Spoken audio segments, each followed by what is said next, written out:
Hello and welcome to Healthbeat. I'm Dave McDowell, and with me today is Gerontologist Marcia Relyea. Marcia, what is gerontology? Gerontology essentially is the study of aging. As a gerontologist, what specifically do you do?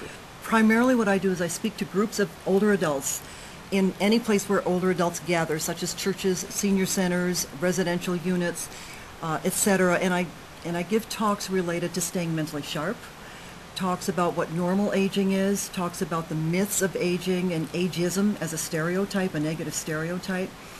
We talk about clinical depression and how treatable that is. We talk about dementia and different types of dementia. A stroke is an interesting phenomenon.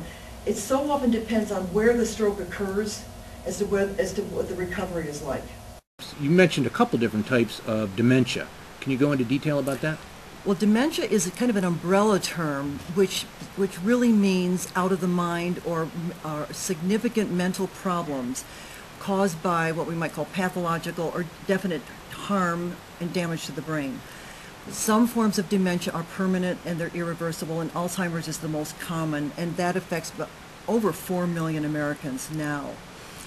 Other types of dementia that might be reversible, and sometimes I might be using the word dementia a little bit loosely here, but dementia symptoms are symptoms of poor memory, confusion, sometimes hallucinating and not really understanding where one is at, and poor concentration.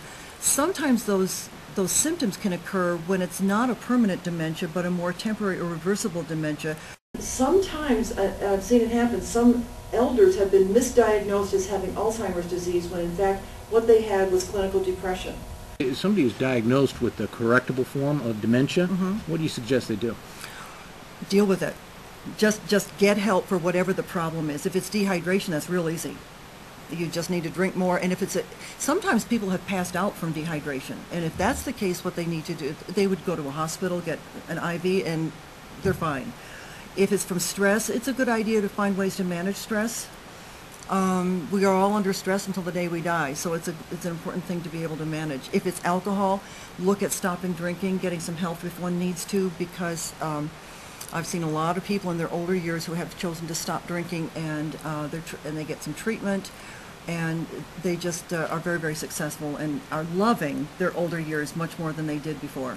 What about exercising their mind? Oh, exercising the mind it's a use it or lose it.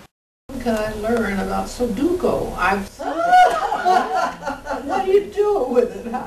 Who has mastered Sudoku? I have some. They have. You need to start with the simple ones, okay? I think I went to, I can't remember if it was Barnes and Noble or Borders, and I started with a simple paperback that explained to you how you could do them.